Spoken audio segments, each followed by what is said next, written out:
করিল বর্জন। দেহ কহে যজ্ঞ যে তোমারও নাহি জ্ঞান, বৈষ্ণবেরও জাতি বুদ্ধি করি শ্রেষ্ঠ মান। আর যেহেতু শবরীমা নিচুকুল জাতি ছিল, তার মধ্যে নারী শরীর, কিন্তু উনি কি দেখলেন? উনি দেখলেন নিজে প্রকৃত সিদ্ধ শরীর। হ্যাঁ, ইনি প্রকৃত সিদ্ধ ভক্ত, ইনি তো সাধারণ কেউ নয়। একে যদি আমি ছেড়ে দিই, আমার মতো আমার গুরু হওয়া দুর্ভাগা হবে। আমি যদি এমন শিষ্যকে ছেড়ে দিই। তো উনি দীক্ষা দিলেন, কিন্তু আরও যত ঋষিগণ ছিল ওনার ওনাদের কিন্তু এই ভাবটা গ্রহণ হলো না। কেন? ওনাদের মনে হলো একটা নারী, তার মধ্যে নিচু জাতিকে উনি দীক্ষা দিয়ে দিল, কোনো কুলের ঠিক নাই, কোনো কিছু ঠিক নাই, অমন একজনকে এইভাবে না জেনে শুনে দীক্ষা দিয়ে দিলেন। সেই নিয়ে কিন্তু ওনারা একটু ক্ষোভ বলেন ওই মহারাজজির ওপরে, বুঝলেন? কিন্তু বলে বৈষ্ণবে জাতি বুদ্ধি করতেন। সূচি হয়ে মুচিও যদি হয়, সূচি মুচি যেই হোক, যদি সে বৈষ্ণব হয় তবু সে সম্মানযোগ্য। যার মাথায় তিলক, যার কণ্ঠে মালা আছে, সেই সম্মানযোগ্য। হয়তো বলি না, তাই না? তো সেরকমই যে ওর একজন স্বামী আছে, তা বুঝতে গেলে যেমন যত বিগ্রহ আছে নিয়ে যদি বিসর্জনও দিয়ে দিই, ভগবান রুষ্ট হবেন না, ভগবান আরো কৃপা করবেন। কিন্তু তার কোনো ভক্তকে যদি আমরা ব্যথা দিই, তাদের চরণে যদি আমাদের অপরাধ হয়, তখন কিন্তু প্রভু সেটা মান্য করেন না। সেটা আমাদের গৌর লীলায় বা অনেক লীলাতে সেই জিনিসটা আমরা দেখেছি। তো সেটাই এখানে অনেকজনা কিন্তু জাতি বুদ্ধি করলো, কিন্তু ওই মহাত্মা ঋষি উনি জানেন ইনি কোনো সাধারণ কেউ নয়, একে দীক্ষা দেওয়াটাই আমার জন্য মঙ্গলময়। অথচনা বুঝি তরে অসংগ্রহ করিল, মুনি বিগতম তাহে কাতর না হইল। শবরীরে কহে মোর কালো পুণ্য হইল, শ্রীরামচন্দ্রের লীলা দেখিতে না পাইল। তুমি ভাগ্যবতী শীঘ্র দেখিবে নয়নে, মরে পড়ো লোকে যাইতে হইল এখনে। এবার মা শবরী এক নিষ্ঠা করে ওই আশ্রমে গুরুদেবের সেবায় নিযুক্ত হয়ে গেলেন। ওরা সমস্ত সেবা করতেন, মন প্রাণ দিয়ে সমস্ত সমর্পণ করে সব ঋষিদের সেবা করতেন। মন্দির পরিষ্কার করা, ঝাঁট দিয়া, পুষ্পচয়ন করা, মালা গাঁথা, সারাদিন গুরুর চিন্তায় থাকতেন। একদিন গুরুদেব মা শবরীকে ডাকছে, ডেকে বলছেন, মা একটা কথা বলার আছে। বলছি, কি বাবা বলো? বলছে, আমাকে তো এখন যেতে হবে। যেতে হবে? কোথায় যাবেন?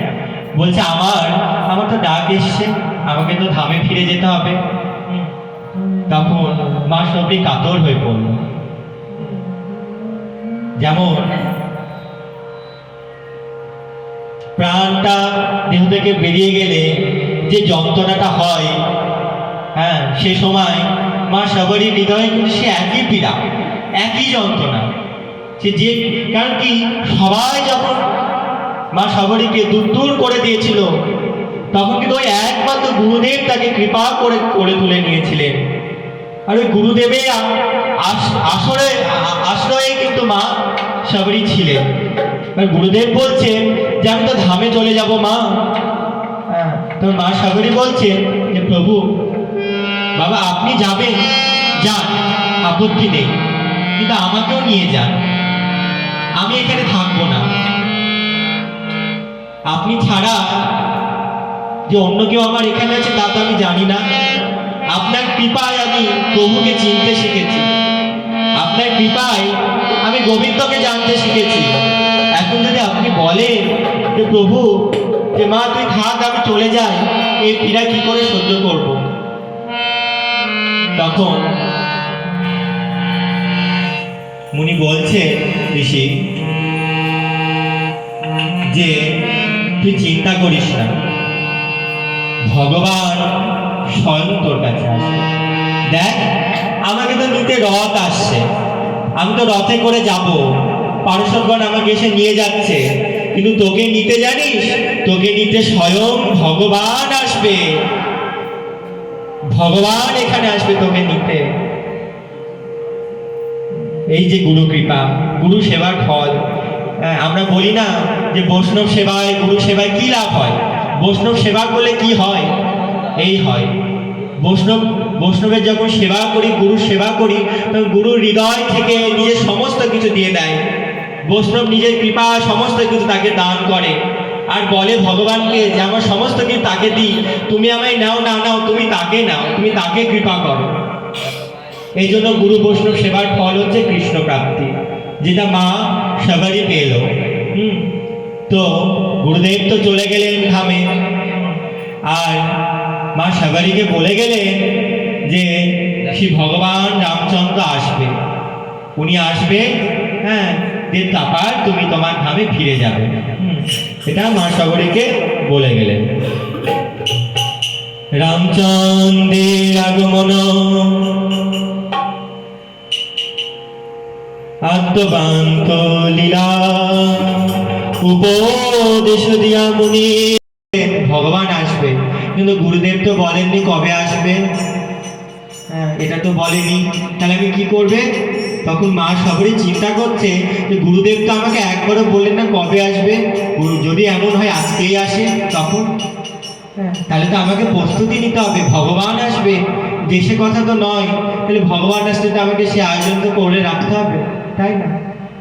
আমাদের কি হয়, বাড়িতে যখন ভগবানের বিগ্রহ যদি নিয়ে আসি, কত আয়োজন করি পুজো পার্বণের আগে, আর এখানে তো সাক্ষাৎ ভগবান আসছে। তখন মা সবারই কি করছে, প্রত্যেকটা দিন যে রাস্তা দিয়ে ভগবান আসবে সেই রাস্তা সকাল থেকে ঝাঁট দেওয়া শুরু করে, পরিষ্কার করে, একটাও পাথরের কুচি, একটা ইটের কুচি যাতে না থাকে, সব পরিষ্কার করে এবং পুষ্প দিয়ে গোটা রাস্তা সাজায় সুন্দর করে।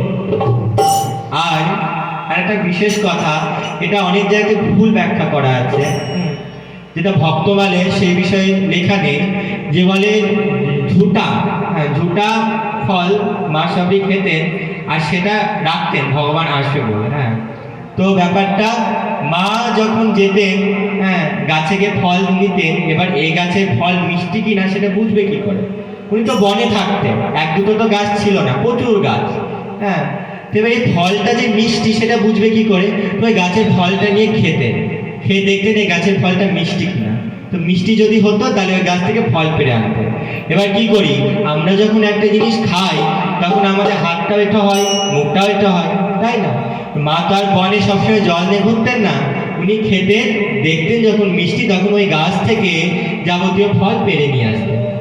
এই নয় যে ফল খেয়ে খেয়ে রেখে দিতেন, ওই ফলটা ভগবান এসে খেতে দিয়েছিলেন, তা নয়, ফলকে দেখতে যে ফল গাছের ফলটা কি মিষ্টি, তো মিষ্টি মনে হলে সে গাছ থেকে আরো কতটা ফল পেয়ে নিয়ে যেত।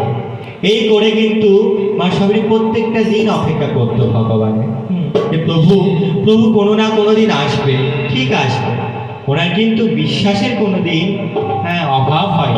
আমাদের কি হয়, গুরু দিন পরে প্রভু আগমন হইল।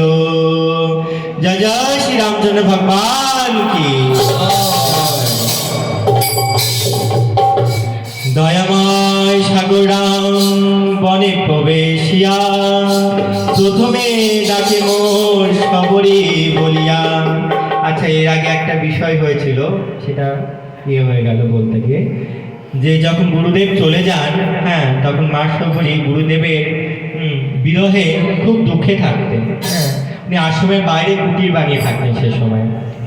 দিয়ে ওই একদিন এ সময় গুরুদেবের বিরহে হতে হতে অনেক দেরি হয়ে গেছে, সব রাস্তাঘাট ঝাড় দিতে। মানে চিন্তায় গুরুদেবের চিন্তায় এতই মগ্ন ছিল যে প্রাতকালে যে ঋষিদের ওঠার আগে সে যে ঝাড় দেবে সেটা ভুলে গেছে। প্রাতকালে যখন ঋষিরা যাচ্ছেন স্নান করতে, তখন উনি ঝাড় দিতে গিয়ে একটা কঙ্কর গিয়ে একটা ঋষির গায়ে লেগেছে। তখন সেই ঋষি ওরা বলছে যে চণ্ডালিনী, এই যাচ্ছি স্নান করতে প্রাতকালে, এই আমাদের পথ কাটলো, এই আমাদের যাত্রা এবার অশুভ হবে। তারা তো ওনাকে কেউ করতে না, গুরুদেবের কৃপায় উনি ছিলেন, কিন্তু গুরুদেব চলে যাওয়ার পরে সবাই ওনাকে নিচু করে দেখতেন। হ্যাঁ, তো ওনারা তখন ঋষিগণ বলছে, হ্যাঁ, এর দর্শন হলো, এর স্পর্শটা নিশ্চয় আমাদের কিছু খারাপ হলো। তো অনেক কথা বলে তারা স্নান করতে গমন করলেন। যেই জলাশয়ে গেছে, নদীতে গিয়ে দেখে যে সমস্ত নদী, হ্যাঁ, রক্ত কালা পোকায় ভরে গেছে। যে নদীতে স্নান করবে নদী নোংরাতে ভরে গেছে। হ্যাঁ, তখন ঋষিগণ বলছে এই নিশ্চয়ই ওই শবরী, ওই চণ্ডালিনী ওর জন্য। আসার পথে ছোঁয়ালো, ওর ছোঁয়ার ফলে এই জলটা অপবিত্র হয়ে গেছে। হ্যাঁ, এই মনে মনে তারা চিন্তা করল। তো এবার এইভাবে এই দিন যখন কাটিল, তখন ভগবানের আগমনের সময় হয়েছে। শ্রীরামচন্দ্র ভগবান এসেছে। এসে সবার আগে তো ঋষিদের সে আশ্রমটা পড়ে। যত ঋষিগণ ছিলেন, হ্যাঁ, সবাই মনে করছে ভগবান আসছেন, শুনলাম এখানে নিশ্চয়ই আসবে, এসে আমরা বড় বড় ঋষি আমাদের দেখে নমস্কার করবে, এখানে বসবে, তারপরে আমরা স্তুতি করব, বন্দনা করব, হ্যাঁ, ভগবানের সেবা করব, তারা মনে মনে করছে। কিন্তু ভগবান সবার আগে সেখানে গিয়ে যারা শবরীকে পছন্দ করত সেই ঋষিদের কাছে জিজ্ঞাসা করছে যে, আচ্ছা, এখানে মা শবরী কোথায় থাকে? শুনেছি এই বনে মা শবরী থাকে, কিন্তু উনি কোথায় থাকে তা তো আমরা জানি না। কৃপাপূর্বক কি আপনারা বলতে পারবেন? তখন ওই ঋষিগণ মা শবরী কোথায় থাকে সে খোঁজটা সে ভগবানকে দিল। ভগবান খুঁজিতে খুঁজিতে, হ্যাঁ, তখন মা শবরীর কাছে গেলেন। তারা কিন্তু ভগবান কিন্তু ঋষিদের কাছে গেলেন না, মা শবরীর কাছে গেলেন। ঋষিদের যে মান, যে অহংকার ছিল, হ্যাঁ, সে তখন চূর্ণ হলো। ঋষিদের মনে হলো যে আমরা এত তপস্বী, এত তেজস্বী ঋষি, আমাদেরকে ছেড়ে ভগবান ওই চণ্ডালিনীর কাছে চলে গেল। হ্যাঁ, এবার দূর থেকে দেখছে মা শবরী যে শ্রী ভগবানের আগমন হচ্ছে। এতদিন যার জন্য পথ চেয়ে থাকতো, হ্যাঁ, যার জন্য পথ পুষ্প দিয়ে সাজিয়ে রাখতো, আজ তাকে দেখে পালাচ্ছে, তাকে দেখে পালিয়ে যাচ্ছে, লুকাচ্ছে মা শবরী। আজ ওনার ভাব কেন? এতদিন যে শ্রীরামচন্দ্রের অপেক্ষায় ফুল সজ্জিত করতো, পুষ্প সজ্জিত করতো রাস্তাতে, এতদিন যে ভগবানের অপেক্ষায় উনি দিন কাটাতেন, আজ সে ভগবানকে যখন আসতে দেখছে তখন উনি লুকিয়ে যাচ্ছে। কেন লুকাচ্ছে? আমার মতো অধম পাপী আমাকে দেখে আমার পশ্চে শ্রী ভগবান এর কোনো ক্ষতি যদি হয়, আমি কি করে ভগবানের সামনে গিয়ে দাঁড়াবো? এই চিন্তা করে, হ্যাঁ, নিজেকে লুকাচ্ছে। ভগবান গেছে কুটিরে, ডাকছে শবরী মাকে, শবরী মা আসে না। ভগবানের ডাক শুনছে, বেরানোর মতো ওনার ক্ষমতা হচ্ছে না। কারণ কি, যার অপেক্ষা এত বছর ধরে করেছিল সে ভগবান আজ সম্মুখে উপস্থিত হয়েছে। মা কোনো মতে বেরিয়ে আছে ভগবানের কাছে। বেরিয়ে আসে, ভগবানকে কোথায় বসতে দেবে, হ্যাঁ, মা শবরী বুঝে পাচ্ছে না। কোনো মতে আসন করে দেয়, বসায়, হ্যাঁ, বসে, হ্যাঁ, সেই যে ফলগুলো চয়ন করে রাখে প্রত্যেক দিন, সে ফল নিয়ে আসে, ফল জল নিয়ে এসে ভগবানকে দেয় যে, প্রভু তোমার জন্য এগুলো রেখেছি, প্রত্যেক দিন তোমার জন্য তুলে রাখতাম যে আমার প্রভু আজ আসবে, আজ আসবে, আজ আসবে। এই বলে আজ তুমি এসেছো, দেখো প্রভু তোমার জন্য সব তুলে রেখেছি, সব সুসজ্জিত করে রেখেছি, তুমি এটা গ্রহণ করো। ভগবান গ্রহণ করে। শবরী দিয়ে সেখানে ভগবান কিছুক্ষণ থাকে, ওনার কৃপা শবরীকে কৃপা করে। এবং সেই সময় ঋষিগণরাও সেখানে আসে।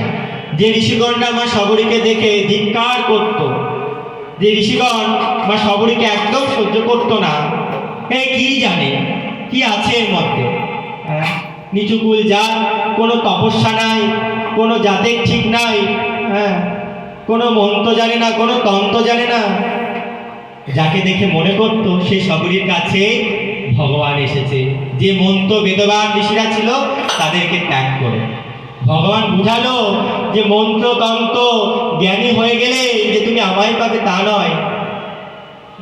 তুমি যদি অশিক্ষিত হও, কোনো মন্ত্র যদি না জানো, রামটাও যদি বলতে না পারো, তবুও যদি তোমার আমার প্রতি প্রেম থাকে, আমি নিজেকে তোমার কাছে বিক্রি করে দেব। সেটা ভগবান বুঝালো। তখন ভগবান সাবিমা যে কতটা মাহাত্ম্য সেটা বোঝাতে, হ্যাঁ, ওই যে পুকুরটা নদীটা যেটা মলে রক্তে কুচে ভরে গেছিল, হ্যাঁ, সে নদীতে নিয়ে গেল সকলকে, বলে এই নদীটা তো ঋষিগণ বলে ওই নদীটা তো এই হয়ে গেছে, হ্যাঁ, তো সেই নদীটা কি করে ঠিক হবে? তখন ভগবান বলল, মা সবরই যদি সেটাকে স্পর্শ করে তাহলে সেই নদীটা আবার আগের মতন আগের ন্যায় হয়ে যাবে। তখন ঋষিদের সকলের সামনে মা সবরী সে নদীটাকে স্পর্শ করা মাত্রই, হ্যাঁ, নদীর সমস্ত জল পরম পবিত্র স্বচ্ছ হয়ে গেল। বলিয়ে শ্রী সবরী মাই কি, জোর সে জয় সবরী মাই কি, হ্যাঁ, শ্রীরামচন্দ্র ভগবান কি। এতে বোঝা যায় যে ভগবান, আমরা যখন গুরু বৈষ্ণব এনাদের কথা অনুসারে চলি, হ্যাঁ, এবার এদের আনুগত্যে চলি, তাহলে আমরা অনায়াসে কৃষ্ণ ভক্তি লাভ করি। আজকে এই সবরীজির এই অমৃতময় লীলা কথা এখানে বিশ্রাম থাকবে, ঠিক আছে? এই পর্যন্ত আর কেউ যাবেন না, সবাই মিলে জোরসে জয়ধ্বনি দিবেন দিয়ে শ্রীরামচন্দ্রের, ঠিক আছে? জয় জয় শ্রীরামচন্দ্র ভগবান কি। আরো জোরসে, যাতে ভগবানের একদম ধাম পর্যন্ত চলে যায় অযোধ্যা। জয় জয় শ্রীরামচন্দ্র ভগবান কি। জয় জয় শ্রী পরম করুণাময়ী সীতা মায়া কি। जय जय श्री लक्ष्मण भैया की, जय जय श्री बजरंगबली देव की, जय जय श्री सबरी मैया की। जय गोविंद हरे हरि बोल।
Thank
you.